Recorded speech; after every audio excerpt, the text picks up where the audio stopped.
সবাইকে ঈদ মোবারক জানাচ্ছি। আপনারা সবাই কেমন আছেন অবশ্যই কমেন্ট করে জানাবেন।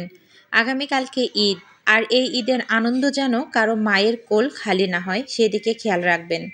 যারা বাইক চালায় তাদেরকে নিয়ে প্রচুর ভয় লাগে, কারণ আমিও সবসময় রাস্তায় জার্নি করি, তো দেখি যে কিভাবে বাইক ওরা চালায়, কিভাবে ছোটাছুটি করে, কিভাবে ওরা মানে এত দ্রুত যে চলাচল করে, ওদেরকে দেখেই ভয় লাগে যে ওরা এত দ্রুত বাইক চালায়। তো এত স্পিড দেখানোর কিছুই নাই, ধীরে সুস্থে শান্তভাবে চলাচল করবেন, রাস্তা পার হবেন।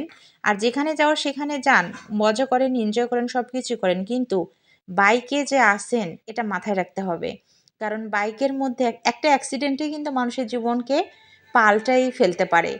যার জীবন সে তো জীবন নিয়ে চলে গেল, কিন্তু সেই শোক মা বাবা ভাই বোন যারা করে, তারা আসলে বুঝে যে প্রিয়জনকে হারানোর শোক কত বেশি।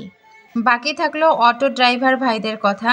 এই ঈদে যারা অটো চালায় ওইসব ড্রাইভার ভাইদেরকে বলতে চাই, ভাই আপনারা একটু আস্তে ধীরে যাবেন, এবং যে মোড়গুলো আছে ওই মোড়গুলো খুব সাবধানতার সাথে ঘোরাবেন। আমার বাড়ির পাশেই এক আন্টিকে দেখলাম, ওই ফ্যামিলির মধ্যে 3 জন একটা অটোতে ছিল, এবং অটোটা এত বেশি স্পিড ছিল যে মোড় ঘুরাতে পুরো অটোটা উল্টে যায়। সে কারণে কিন্তু 3 জনেই অ্যাক্সিডেন্ট হয়ে কারো পা ভেঙে গেছে, কারো হাত ভেঙে গেছে, কারো কোমর ভেঙে গেছে। 3 জনেই কিন্তু বর্তমানে ঢাকায় অবস্থান করতেছে চিকিৎসা অবস্থায়। তাহলে আগামীকালকে একটা ঈদ, আজকে তাদের এই অবস্থা হলো। ড্রাইভার কার? অবশ্যই ড্রাইভার, দক্ষ ড্রাইভার হতে হবে। আসলে আমরা যে অটোতে যাতায়াত, যেমন আমি বড়খাদা থেকে হাতীবান্ধা অটোতে যাতায়াত করি, প্রতিদিন আমি বলি ড্রাইভারকে, ভাই আস্তে চালান, আস্তে চালান, কারণ এটা একদম মেন রাস্তা। আর এত দ্রুত চালানোর তো কিছুই নাই। তো অটো ভাইরাও কিন্তু খুব বেশি দ্রুত চালায়, যার ফলে অটো অ্যাক্সিডেন্টগুলো বেশি হয়।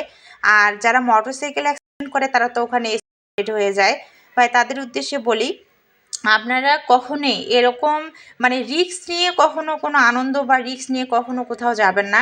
একটু সময় হাতে নিয়ে আস্তে ধীরে যান। ঈদটা সবার জন্য আনন্দময় হোক, এই ঈদে সবাই ভালো কাটুক, প্রিয়জনদের সাথে সবাই ঘোরাঘুরি করুক, এই কামনাই করি। আমি চাই না আগামীকালকের ঈদটা কারো জীবনে যেন কষ্টের হয়, মানে কেউ যেন মনের মধ্যে কষ্ট নিয়ে ঈদটা না করে, ইস আজকে যদি এই লোকটা থাকতো তাহলে খুব ভালো হতো, আজকে এ নাই বা ও নাই, ছেলে নাই, হাজব্যান্ড নাই, ঈদটা আমার ভালো কাটতেছে না বা ভালো লাগতেছে না, আমাদের আবার কিসের ঈদ।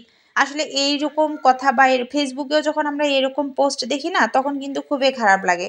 তো যাই হোক, অনেক কথাই বললাম ভিডিও শুরুতে, আপনারা আবার ভাববেন যে আমি কেন এই সমস্ত কথা বলতেছি। আমাদের ইচ্ছে আমরা যেভাবে অটো চালাবো বা যেভাবে বাইক চালাবো সেভাবেই আমরা করব। আসলে ভাই, ওই অটোতে আমারও ভাই বোন মা বাবা থাকতে পারে, বা ওই বাইকার আমার ভাইও হতে পারে, বাবাও হতে পারে, সেই জন্য আমি সবার উদ্দেশ্যেই বললাম। তো সবাই ঈদ ভালোভাবে কাটান। আল্লাহ হাফেজ, আসসালামু আলাইকুম।